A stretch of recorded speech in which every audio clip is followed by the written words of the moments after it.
philosophically. What it would mean, either in a debate context or real life, to reflect about things in a way that is consistent with the sort of overarching and bizarre tradition that has been developing for the last 2,500 years. Alright, hopefully you all have some interest in the subject, otherwise you would not have signed up. If not, hopefully we will spark some interest through one of these interesting discussions. We'll see. The place I'd like to start is, where is the origin of philosophy? In what sort of sentiment or intellectual inculcation does it begin? And I'm going to here argue that people like Plato, Aristotle, Aquinas, Augustine, Duns Scotus, and Bertrand Russell are correct in saying that the philosophical impulse begins in a sense of wonder. Begins in a sort of looking at the world and wondering about it with an impulse that goes beyond the mundane. So, maybe an example will help illustrate this. Suppose one day you walk outside and you see suddenly that all the grass outside is orange. What's going to be your reaction? Why? Yeah, you go, what? Why is the grass orange? Did they paint the grass in the night? Did it spontaneously change? Or some sort of weird pollen that's fallen on it? And you're going to want to know the answer. You're going to ask people. Right? You're going to be like, why did this happen? Right? Does it matter? Will it make a difference to your life? Probably not. But you want to know the answer because it's bizarre. Right? But now here's the question. Why do you not do that every time you walk outside and see the grass is green? It's normal. It's normal. But do you have a good explanation for why it's green? Okay, and you feel satisfied that chlorophyll just somehow reacts with light in a particular way to bounce off and hit your eyes, which creates a reaction which has an internal sensation which appears to you as green, right? Somehow just because of some chemical in it. You feel like you have a satisfactory understanding of what the appearance of greenness is, about why light should behave in particular ways, what it is about chlorophyll that engages in all this. Right. And so, what I want to argue is the philosophical impulse is the one that says just because it's ordinary doesn't mean it makes sense. Just because it's happened a lot doesn't mean you understand it.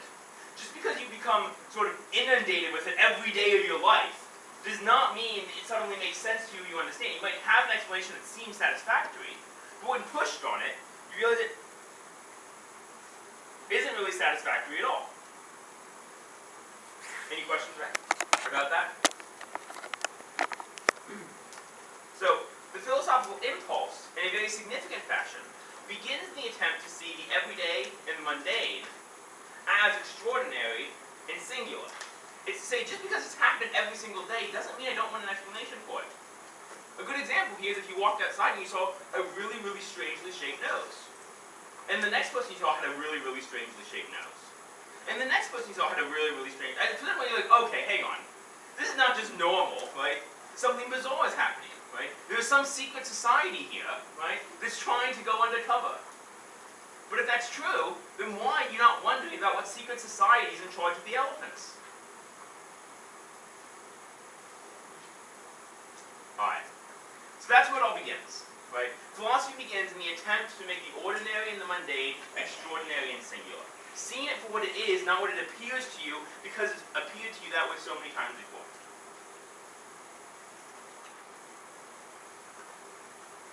That also, I think, connects to why it is we do philosophy, right? The motive is sort of we're wondering about things. But I think it also has an extrinsic value to this sort of activity. Namely that, because we wonder about these things, we're not limited by our own expectations. Which, to be honest, are not that impressive in my case, right? My understanding of the world is pretty limited. When I try to reduce everything to, oh, this is just how it's supposed to happen, my understanding of what's supposed to happen is in this tiny, contracted sphere of self-obsessed egoism. Right? I'm really not that good a person, I'm not that smart a person, I'm not that mindful a person, and I'm not that understanding of a person. And so when I don't wonder about things, when I don't engage in this philosophical project, I become trapped within the confines of my own limited imagination. I say, oh, because this is how I sort of think about it, that's how it is. But I don't think about it in a particularly interesting way. I think I'm in an incredibly limited, contracted, and singular way. And philosophy is a way to try to step outside of that, to step back from it and say, no. Let's try to think about it differently. Right? Let's see if there are the bounds that we have placed on this thing are actually there, or just artificial limitations I've imposed because of my own finite mind. Does that make sense? And so philosophy, I think Bertrand Russell puts it really well here, right? When he says, Philosophy enriches our intellectual imagination and diminishes dogmatic assurance, which closes the mind against speculation. But above all, because through the greatness of the universe which philosophy contemplates, the mind also is rendered great, and because capable of that union with the universe which constitutes its highest good, right? We attempt to get outside of the singular thing that is our own mind and assumptions, right? The limitation that is our own preconceived biases, and see the world from a different perspective, right? Which can see the world as a greater thing than we might otherwise be able to render it as. There's something very, very different about meeting your friend who you just think, oh, this is my friend, I know all about them. And then realizing this is a singular person with their own perspective on the world which you can never occupy. An individual to whom have these profound moral obligations which transcend the momentary and spatial components of their everyday lives, that has a capacity to think independent of what all the assumptions of their culture is. When you really think about what another human is that you're interacting with, it floors you, right? Because of the greatness of this thing that resists all of your attempts to fully understand it.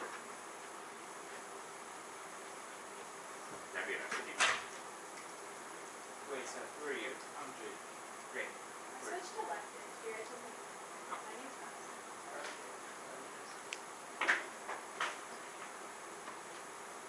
So philosophy is going to require you to suspend your commitments.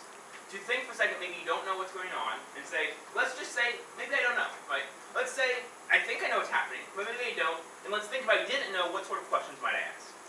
That's how we're going to start this project. And we're going to start this project with dealing with arguments, because we're dealing with debate, right? Arguments matter in the context of debate, and this is the easiest place to really start your philosophical enterprise. It becomes singular, it becomes fixed, it becomes a small little thing that you can get a handle on, right? And really start to use the tools of the philosophical trade in order to create and expand an understanding about what's going on in the debate round, and arguments with your parents, and your readings in English class, or just in your own understanding of the world exists. If you're wondering, does God exist? Do I have free will? You're going to present yourself with arguments. You're going to try to convince yourself, and you probably want to do that in a good way. I hope. If not, we should talk later. I'm going to argue that you have to view arguments in a systematic back and forth. Right? We'll talk later about the idea of the hermeneutic circle. But the idea of a sort of give and take between what I call the wide view and the narrow view. The wide lens and the narrow lens. And I'm going to start with the wide lens, because I think it explains what it is that you really need to understand. Suppose that I gave you a lock, and you had never seen a key. Or suppose instead I gave you a key, you had never seen a lock, and didn't know what it was. Are you going to be able to understand what the lock is? No. It's not going to make any sense, right? Because you can't make sense of the weird little bits to it. What are those things we call them? Pins, that's right. I knew there was a word for it. That sounds right anyway. Maybe that's the lock. Pins in the lock. Pins in the lock. Pins up to activate. Yeah. Good try though. Anyway, so you won't know what's going on with this key, right? It won't make any sense because you can't make sense, you can't understand, you can't comprehend its construction until you understand the purpose to which it's being put. But the same thing is true of all these philosophical arguments that you made in debate matter. These authors are not just being like, I really want some debater to be able to make a convincing case for this random thing in a debate argument which will then connect to the contention which says this. No, right? Mill had absolutely no idea that Nicky was going to be using his argument to justify right to be forgotten hundreds of years from when he wrote his stuff, right? Instead, he was using his arguments, using his concept of the person, using his concept of individuality and the construction of the society for his own purposes. He had an idea. He had a conversation he was a part of in the philosophical context in which he was situated. He was responding to people who came before him, like Bentham, who had, he thought, diminished and contracted understanding what the individual was. People like Jeremy Bentham thought we were just things that search for pleasure, and Mill said, no, we have a capacity to choose higher ends, but that only happens via certain forms of self-development. We can really get inside the different pleasures and evaluate them from the inside. And this is where I can chime in. I think this is a mistake that debaters make all the time when they decide that they want to run some sort of philosophical framework, which is they're looking for the one card that says what their case is. But if you want to run a philosophy and really have a philosophical position, you have to be willing to sort of wear that philosopher's skin even when you're not in the debate. You have to think about wearing that philosophy around and practicing being inside of that philosophy. Because if you only ever think about the resolution in that philosopher's way, then you won't understand the philosophy. Because that's just one narrow application. So if you want to understand, say, Mill, for a resolution, you have to approach everything you do in your life for 2 months like Mill would. Like everything you do in your day is an opportunity to practice being that sort of philosopher, because you have to understand the entirety of their theory. Right? You have to understand where Mill is coming from. You have to understand where he's going. And you have to understand how he would approach basic things that you might run into, or thought experiments, or examples. So if you only ever think about a philosophy as an instrument to affirm or negate, you're just not going to ever really understand what that philosophy means. And that's what makes you, for practical consideration, that's what makes you weak in cross-ex. That's what makes you unable to really connect to the judges and make a compelling case for the philosophy, because you don't really understand why it's compelling, or why the person thought of it in the first place. A good practical example of this is that we had a case on the organization topic about Locke's social contract, right? And we had some arguments for it in the framework, but then we also just made my kids read Locke, and then I made them read it again, the entire second piece on government, and then made them read them a third time, right? Because what I didn't want them to know is what do these individual arguments say and how do you justify the framework. I wanted to know if someone defends something else, how did the theory of property fail, even if our case didn't talk about a theory of property? And why did the theory of identity fail, even if we didn't talk about the theory of identity? Locke's whole position fit together in a profoundly explanatory and nuanced way, and if they understood all those individual parts, then whenever the opponent argued for their framework, they would be able to explain why no, that's not the way to go about it. Because even though they didn't have the arguments in their case, they knew it backwards and forwards the way that Locke would think about all these other issues. And so they could generate new reasons in favor of their value criterion off of whatever argument their opponent wanted, but just be like, no, your approach to property is wrong, your approach to the state is wrong, your approach to the individual is wrong, your approach to what happiness is wrong, your approach to epistemology and knowledge is wrong. No matter what it was, they would try to use to justify their own value criterion. So you need to understand, you need to situate your argument within a broader conversation. The first is the conversation the author is having with himself, the overall picture, development, theory that he is working to establish. And then you need to establish that author within the broader conversation of the history of philosophy. Because you can understand why they think the things they do, when you understand who they're responding to, and you can understand how we might need to adjust their position based on who comes after and what criticisms they make. And you can understand why it is that they felt these questions were so fundamental and important, based on the way that previous questions in the history of philosophy had affected other things that you might think about. Right? You won't always think that, oh, it obviously is really, really important for me to understand the way language works, until you realize that if you don't understand how language works, that can have really, really big problems for your belief in things like you're the same person now you were 10 years ago. So understanding the history of philosophy will allow you to see the interconnectedness of the ideas that you're using in a debate round, which can be profoundly strategic, and I think more importantly, profoundly edifying for your own intellectual development. How do you develop this sort of holistic view? How do you view and create this wide lens? The first thing I want to argue is it's important to read old books, right? Not read secondary sources talking about old books. Not read the articles on the topic which reference old philosophers and be like, I think Aristotle would think this, right? It's important to actually read the old texts, because that takes you outside of your own spatio-temporal situation and acquaints you with ideas of those who lived at different times and situates you in the conversation. I think this card puts it well, right? If you begin an 11 o'clock conversation, if you begin at 11 o'clock a conversation that began at 8, you're going to be confused at times, right? People will say things and everyone will laugh because it's an inside joke referencing what was said before. Or someone's going to say something and be like, no, no, no, no. And you're like, wait, why not? Because they're already assuming an argument that has already been established, right, previously. There's all sorts of arguments I can give you which will sound good to you, but to anyone who's read history of philosophy, like, no, sorry, Aristotle established that was just not correct. Does that make sense? And to a lot of philosophers who will not even engage with these arguments, which you might think of. You might be like, wait, but isn't this a good objection to this author's position? And philosophers will all know, well, it seems like that, but Aristotle had this compelling objection, but you won't know that because you don't know the history. You don't know the conversation up to this point. And so you can't situate the individual arguments well to understand what's happening there. You can't understand, right, why Hobbes was so vehement about fear being the motivating factor, because you don't realize he's responding to Aristotle and the failure of Aristotelian science to make sense of human motivation. The new developments in what they called at that point sort of psychology, right, kind of like psychology, was proving that Aristotle's account of the human person didn't really work. They were like, we really need a new motivation, right? We really need a new account of what causes humans to do what they do. And so Hobbes was desperate to find that. So that is why he proposes what he does. But you won't understand that unless you understand the way that philosophers like Bacon problematized the philosophy of Aquinas, which used the philosophy of Aristotle. Are you sold on the importance of understanding the history of philosophy? Now, reading is hard, right? I was really, really bad at reading these old texts, right? And it's hard. There are resources you can use to help with that, right? Come find me, I can provide you helpful glosses, texts that work through the reading with you to help provide explanation. There's also a really, really good podcast series right now called The History of Philosophy Without Any Gaps, okay? Which you should check out. Right now it's only up to like a couple of the Islamic philosophers, but it's really, really good on the issues of ancient philosophy. It goes in a lot of depth, and it provides you resources to, this is then what you should read to better understand this argument. And we'll talk more about how to read well in a second. But it's important to try to read these old books. Are there any questions yet? Normally there are questions about this point in the lecture, because I'm using, complicated ideas. It's also a lecture on how to inquire about the world, so I'd recommend asking questions.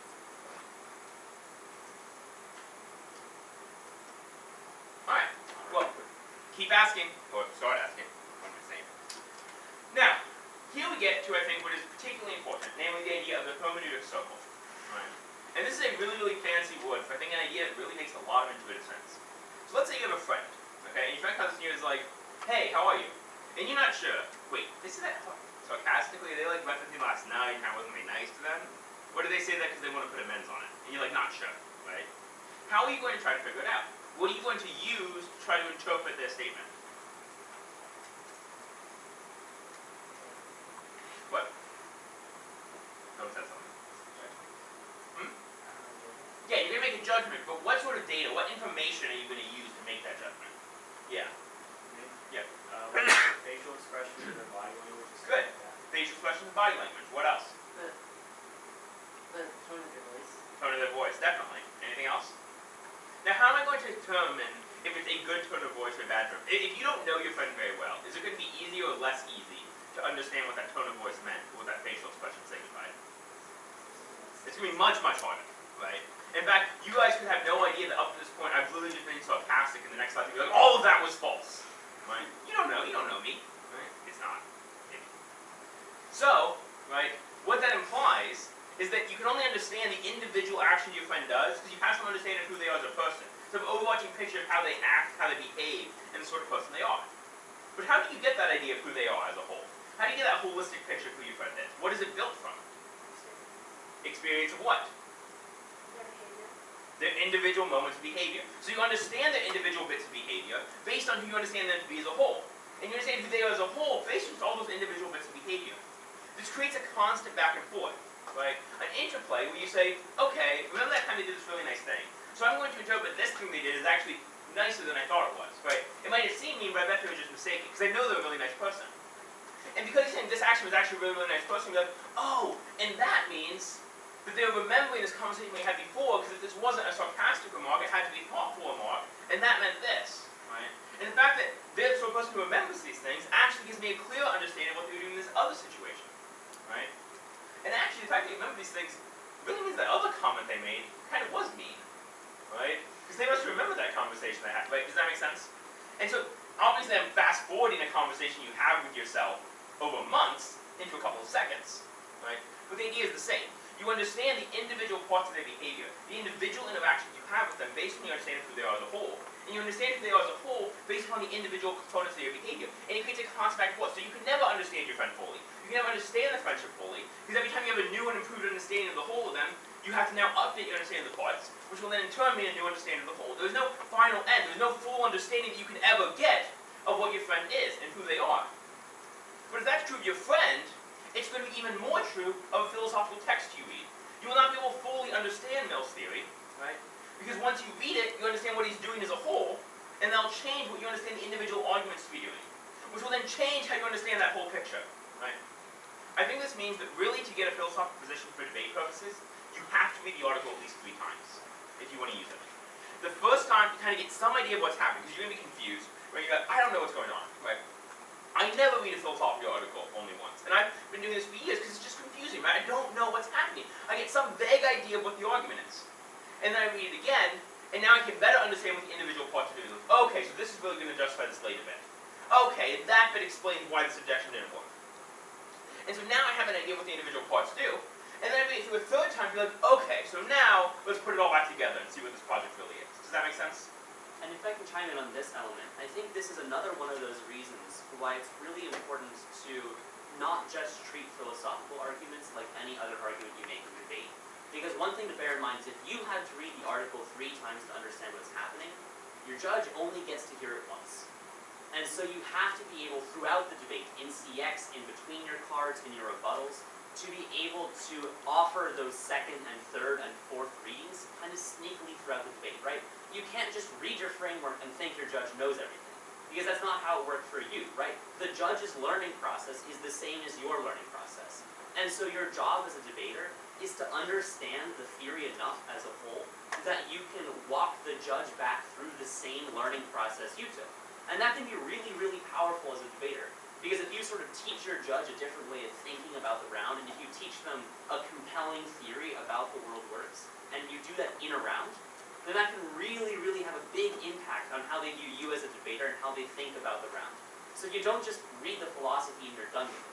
Like it's a constant process throughout the entire round to try to crystallize it and to try to make the judge go along that same multi-step journey of figuring out that you had to the first time you decided to run it. So, you've got to read in this circular manner. You have to develop, you have to improve, you have to read multiple times. You can't just read once. But it's not just enough to read a lot, right? You can read something a lot and read it badly, right?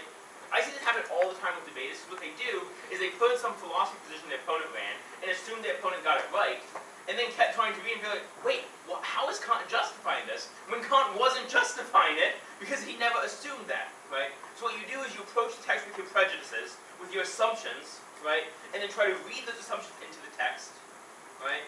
And it doesn't work because those aren't present, right? But one of the classic problems that philosophers had for a long time was like, okay, so let's try to be prejudice-free. Let's just have no assumptions at all, right? But that's not going to work either. Right? You're going to have assumptions, right? Even in basic things like, what do the words mean? Are they using the words the same way I am? Is the author trying to convince me what he thinks is true? Is he trying to deceive me, right? You have to be making assumptions, right, all the time. But I think what's important is, since you can't be prejudice-free, but since the prejudice you have about the text will also profoundly distort your reading, it's important to always be aware of those prejudices. And to make sense that, wait a minute, don't take this as final. Instead, always be open to revision about the assumptions that you're making, right? Don't assume at any point, like, okay, this is definitely what this philosopher thinks. Because there have been a lot of times where I thought, okay, this is definitely what the philosopher thinks. I'm like, oh goodness, that's just not what the philosopher thinks, right? A good example of this is a guy named David Hume, right, who's often known as a skeptic, right, a very profound and, frankly, pretty convincing skeptic about some things, right? But then I read my dissertation from my advisor at college, who was like, actually, he makes skeptical arguments, but it's all part of this later project and this later book. And I take a look at that later and go, oh my goodness, all of the arguments I thought Hume was doing, he's actually using to advance an alteration in lost epistemology, right? And suddenly, the reading of all those skeptical arguments changed, because the flavor of them was different. They serve a purpose now that united the disparate elements into a cohesive whole. And so what I thought was going on, I had to be willing to revise. It's the same thing with Locke, I think, is one that a lot of people make a problem with. They hear, protection of life, liberty, and property, and they move on. But then if you go back and you read what Locke means by property, it's just not what you think. And when you reread and understand what Locke means by property, it changes the entire theory. And if you're not willing to let go of that first understanding of what you thought Locke meant, then you're just never going to really be able to inhabit the philosophy.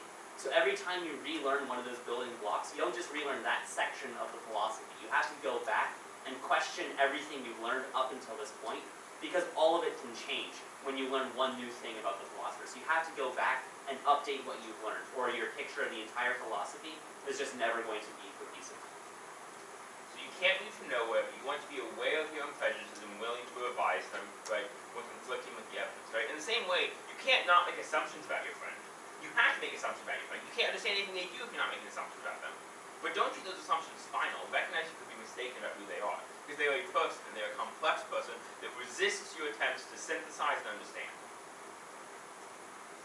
Now this is really, really hard to do. It is really, really hard to get this ability to read openly, right? It's probably the one thing in philosophy that I'm still the furthest away from doing well, right? I'm pretty good at thinking logically, I'm pretty good at syllogizing, I'm pretty good at coming up with arguments, but I'm not very good at reading openly. right? And I've been trying to do it for 5 years. So don't get discouraged when it's not going well, right? This is not a perfect process, right? In fact, that's the whole point. It's a circle, right? You're improving and then it changes what you did and then you improve again with that new understanding, right? So don't get discouraged, right?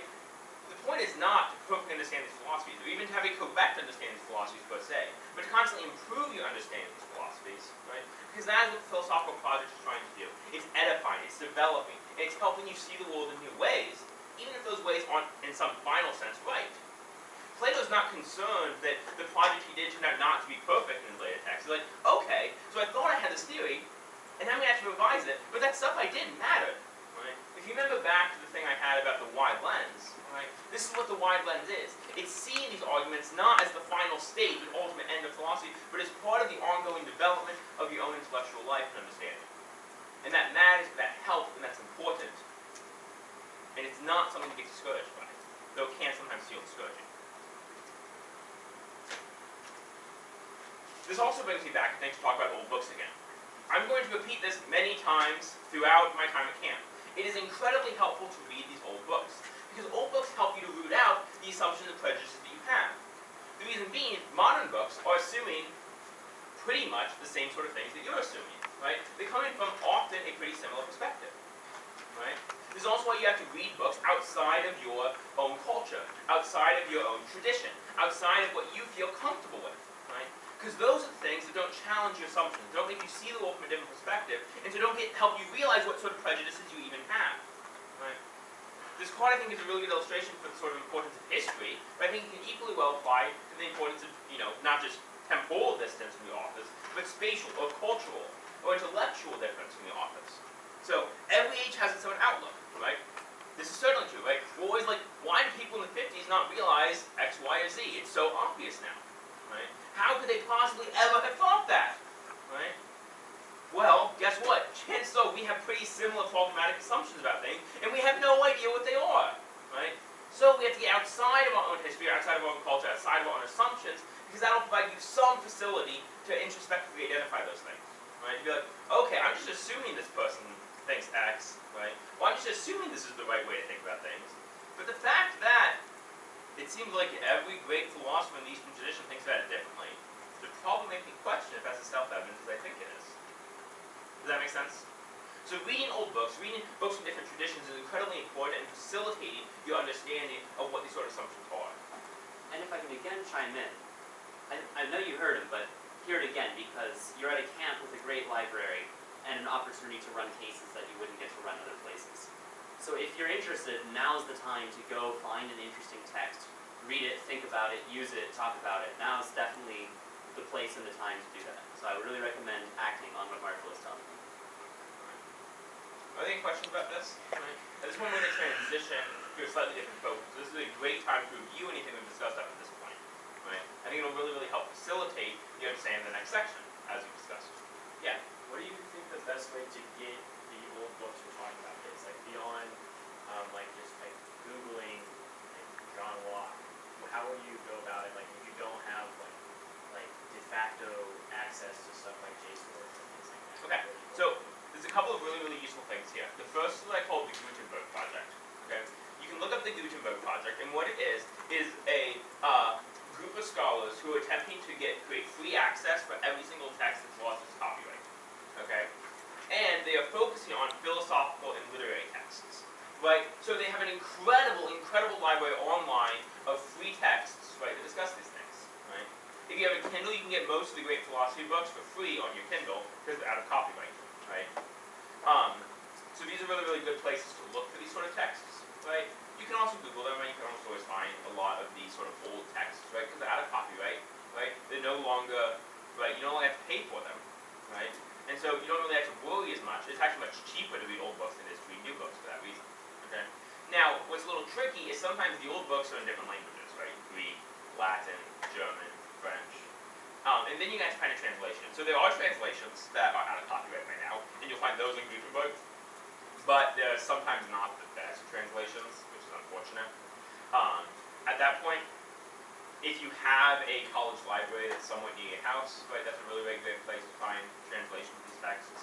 If not, right, talk to people, right? A lot of people in the debate community have read an awful lot of think that sort of addresses some of the pragmatic questions I had to do this, right? I think there's also the question of like, how do I pick which one? There are a lot of old books, right?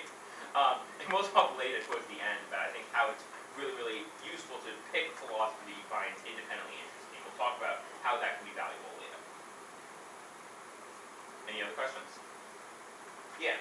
Okay, so you talk about reading these old books as a way for us to like get a new perspective on things. Yeah. But how exactly do we evaluate whether that perspective is right or whether that's a particular perspective that we should start focusing on after we read the books?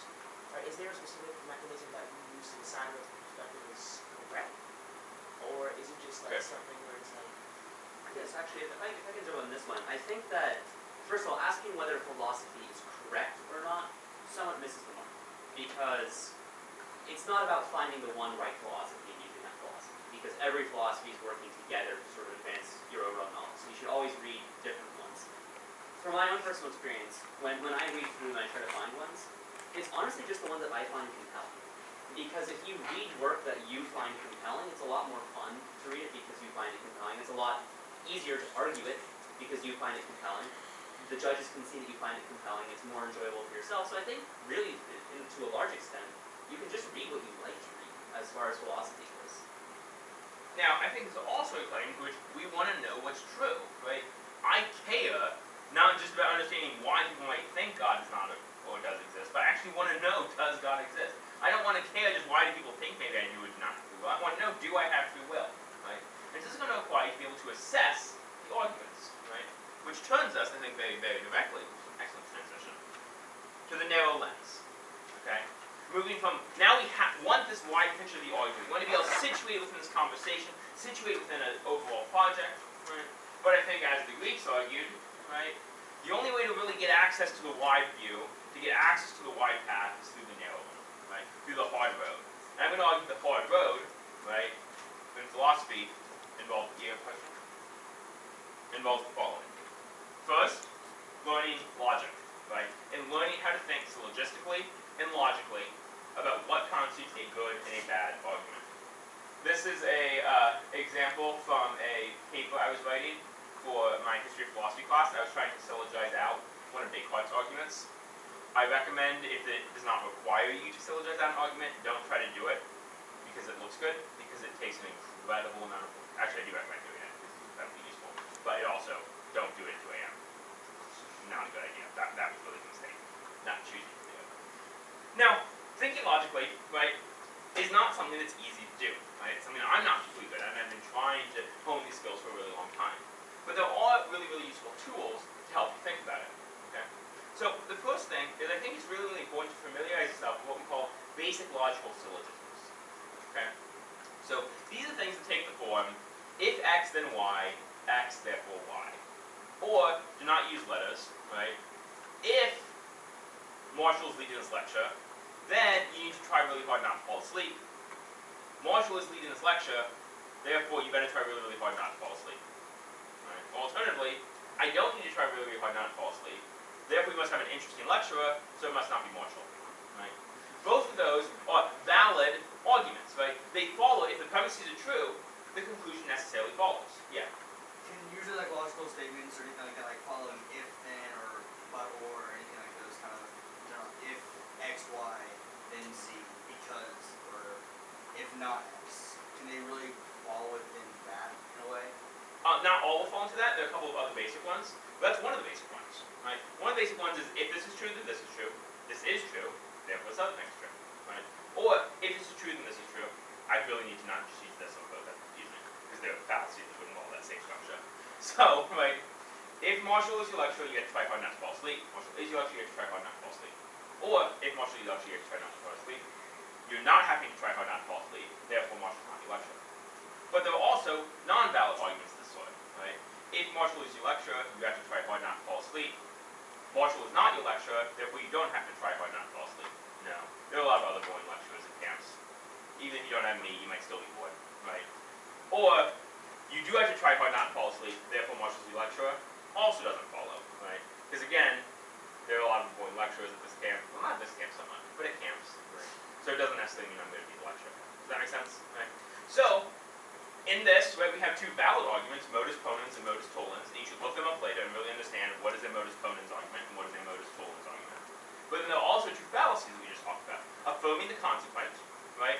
saying because this necessary condition is true, therefore the sufficient one is true, right? Or saying that because denying the antecedent because the sufficient condition is false, therefore this necessary condition is false. And why do you see that in the technical logical vocabulary there, right? Because unfortunately we can't devote this how to think philosophically to a lecture on logic, right? As much as I think it's very, very important to have lectures on logic and to learn how to think about logical fallacies, that would take its own hour, right? And so I'm more than happy to talk to anyone about it. In fact, like, if there was going to be one thing you come up to me and talk to me in office hours about, if it's come up, how do you identify logical fallacies? What are the logical structures? That is the thing I recommend probably above anything else, right?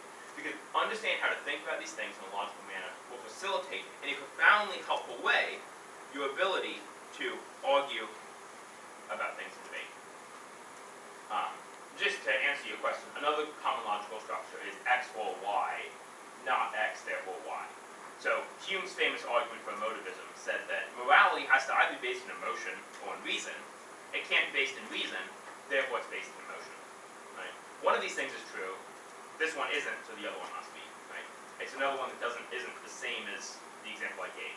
And so they're different basic logical structures. So it's like two things, two choices, and if it's not this choice, then it has to be another. Like either it's sunny or raining. It's not raining, so it must be sunny. Right? It's what's called the dilemma. Right? And if you deny one part of the dilemma, the other has to be true. Okay? So as much as I would like to at this point just ignore the rest of the lecture and talk to you guys about logic, I really shouldn't. The next thing, okay, I think about thinking narrowly, and a good way to assess arguments is through the use of thought experiments. Right? Because thought experiments are really, really effective ways to isolate what principles actually at play, okay, and what is actually just sort of irrelevancy, what is sort of just my own prejudices based on background assumptions.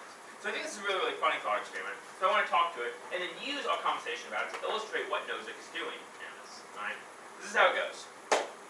Suppose there were an experience machine that would give you any experience you desired. Super duper neuropsychologists could stimulate your brain so you would think and feel you were writing a great novel, or making a friend, or reading an interesting book. All the time you'd be floating in a tank with electrodes attached to your brain. Should you plug into this machine?